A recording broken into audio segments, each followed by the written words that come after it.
बिस्मिल्लाहिर्रहमानिर्रहीम।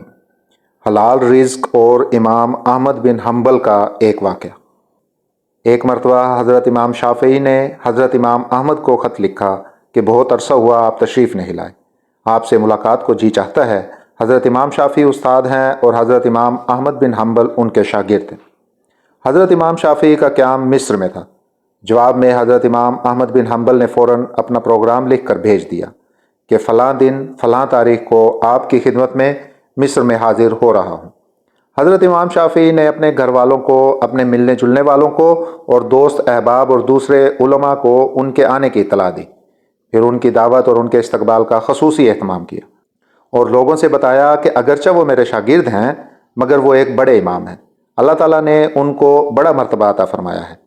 चुनाचा जिस दिन उनको पहुंचना था उस दिन इमाम शाफ़िई अपने शागिर्दों और दूसरे उलमा को लेकर उनके इस्तकबाल के लिए शहर से बाहर तशरीफ़ ले गए। उस वक्त मिस्र का जो बादशाह था वो भी हज़रत इमाम शाफ़िई रहमतुल्लाह अलैह का मोतक़िद थे। वो भी इमाम साहब के साथ इस्तकबाल के लिए चले आए और फिर बादशाह के साथ उनके वज़रा और उमरा भी आ गए। वक्त मुकर्ररा पर हज़रत इमाम अहमद बिन हम्बल रहमतुल्लाह अलैह पहुँच गए। हज़रत इमाम शाफ़िई ने उनका बड़ा शानदार इस्तकबाल किया और फिर इज़्ज़त व एहतराम के साथ उनको लेकर घर पहुँच गए और उनके लिए बेहतरीन खाने का इंतज़ाम किया। उस ज़माने में आम तौर पर औलिया अल्लाह और बुज़ुर्गों की शान ये थी कि वो खाना बहुत कम खाया करते थे और रात भर अल्लाह ताला की इबादत किया करते थे। जब हज़रत इमाम अहमद बिन हम्बल खाना खाने बैठे तो देर तक इस तरह खाते रहे जैसे कई रोज़ के भूखे हैं। बाकी लोग खाना खाकर उठ गए मगर वो खाते रहे। लोग बहुत मुताज्जिब हुए कि हज़रत इमाम शाफ़िई रहमतुल्लाह अलैह ने तो इनकी तारीफ़ की थी कि ये बड़े अल्लाह वाले और बुज़ुर्ग इंसान हैं, मगर ये तो खूब पेट भर कर खाना खा रहे हैं। लोगों में और घर वालों में उनके बारे में चहमगोइयाँ होने लगी, लेकिन कोई कुछ न बोला। फिर जिस कमरे में हज़रत इमाम अहमद बिन हम्बल रहमतुल्लाह अलैह के लिए रात के वक्त आराम करने का इंतज़ाम किया गया था, उस कमरे में हज़रत इमाम शाफ़िई रहमतुल्लाह अलैह की बच्चियों ने एक मुसल्ला बिछा दिया, मिसवाक रख दी, अस्तंजा के लिए ढेले और पानी रख दिया और वज़ू के लिए लोटा भर कर पानी रख दी, ताकि जब वो रात को तहज्जुद के लिए उठें तो उन्हें किसी किस्म की कोई परेशानी ना हो। उस ज़माने में रात को तहज्जुद के लिए उठना एक आम मामूल था। अल्लाह ताला बचाए कि आज हमारे ज़माने में यह अफसोसनाक माहौल हो गया है कि सुबह 8 बजे और 9 बजे उठना हमारा मामूल बन चुका है। उस ज़माने में तो आम लोग भी तहज्जुद की नमाज़ पढ़ा करते थे और कायमुल लैल हुआ करते थे, और जो उलमा और सुलहा थे वो तो रात के वक्त इबादत किया ही करते थे। अल्लाह ताला हम सबको भी तहज्जुद पढ़ने की तौफीक अता फरमाए, आमीन। बहरहाल हज़रत इमाम अहमद बिन हम्बल ने रात को उस कमरे में आराम किया और सुबह उठकर फजर की नमाज पढ़ने चले गए। जैसे ही वो नमाज के लिए निकले तो हज़रत इमाम शाफ़िई की बच्चियां उस कमरे में आ गईं तो वहां देखा कि पानी का लोटा वैसे का वैसा पानी से भरा हुआ है।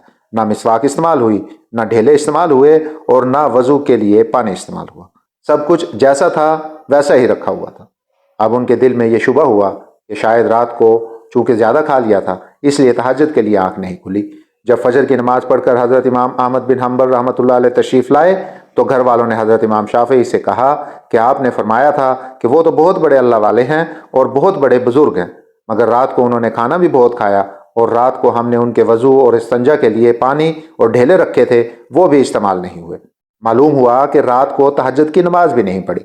अब हज़रत इमाम शाफ़िई रहमतुल्लाह अलैह को भी तशवीश हुई, लिहाजा उन्होंने हज़रत इमाम अहमद बिन हम्बल रहमतुल्लाह अलैह को बुलाया और तन्हाई में ले जाकर उनसे पूछा कि इस तरह की बातें सुनने में आ रही हैं कि आपने खाना भी गैर मामूली तौर पर कुछ ज़्यादा खाया और जिस कमरे में आपके लिए सोने का इंतज़ाम किया गया था उस कमरे में आखिरी शब में इस्तेमाल के लिए जो चीज़ें रखी गई थीं वो भी इस्तेमाल में नहीं आई। क्या बात हुई?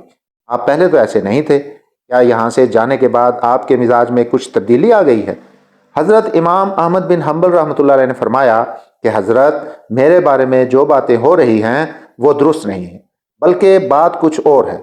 बात दरअसल ये है कि मैं जिस वक्त खाना खाने के लिए आपके दस्तरखान पर पहुंचा और जिस वक्त मैंने उस कमरे में कदम रखा तो मैंने देखा कि उस खाने के हलाल और तैयब होने की वजह से वो कमरा नूर से चकाचौंध हो रहा है और ये देखा कि आसमान से लेकर उस दस्तरखान तक अनवार की बारिश हो रही है।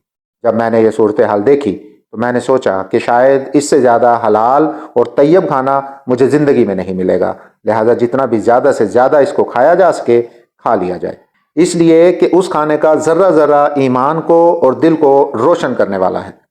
اس لیے مجھ سے جتنا زیادہ سے زیادہ کھانا کھایا جا سکا کھا لیا، اور میں نے یہ نہیں دیکھا کہ کون کتنا کھا رہا ہے اور کون میرے بارے میں کیا سوچ رہا ہے۔ جہاں تک مجھ میں کھانے کی سکت تھی میں کھاتا گیا، اور پھر حلال کھانے سے بد ہضمی بھی نہیں ہوتی، بلکہ وہ سریع الہضم ہوتا ہے اور اندر جا کر جزو بدن بن جاتا ہے، روح کو منور کرنے کا ذریعہ بن جاتا ہے۔ الحمدللہ میں نے اس کا اثر محسوس کیا۔ کھانا کھانے کے بعد نہ تو مجھے بد ہضمی ہوئی اور نہ مجھے کوئی تکلیف ہوئی۔ پھر کھانا کھانے کے بعد عشاء کی نماز سے فارغ ہو کر جب میں اس کمرے میں پہنچا جہاں آپ نے میرے لیے آرام کا انتظام کیا تھا، وہاں جا کر تو میری حالت ہی بدلی ہوئی تھی، اور سونے کو، آرام کرنے کو طبیعت ہی نہیں چاہ رہی تھی۔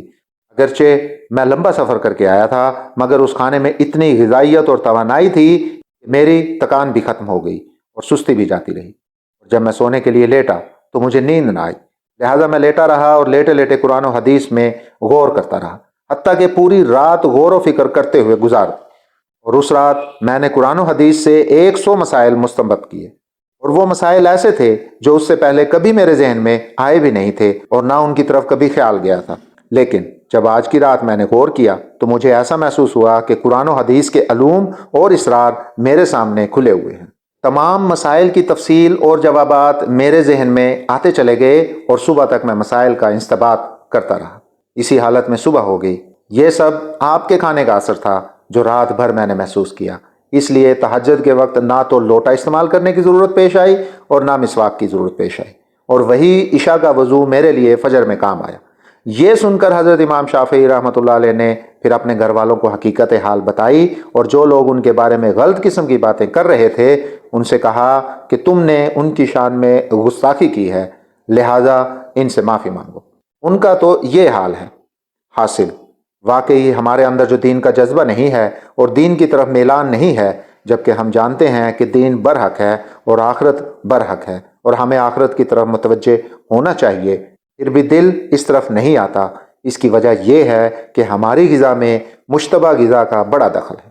اس لیے ہم حرام اور مشتبہ غذا سے بچنے کی کوشش کریں، خود بھی بچیں اور اپنے گھر والوں کو اور اپنے بچوں کو بھی حرام اور مشتبہ غذا سے بچائیں، کسی کے پیٹ میں حرام اور مشتبہ غذا نہ جانے پائے، ورنہ اس کے وبال سے نہ بچ سکیں گے۔ اللہ تعالی ہم سب کو حلال اور طیب روزی عطا فرمائے اور حرام غذا سے ہم سب کی حفاظت فرمائے، آمین۔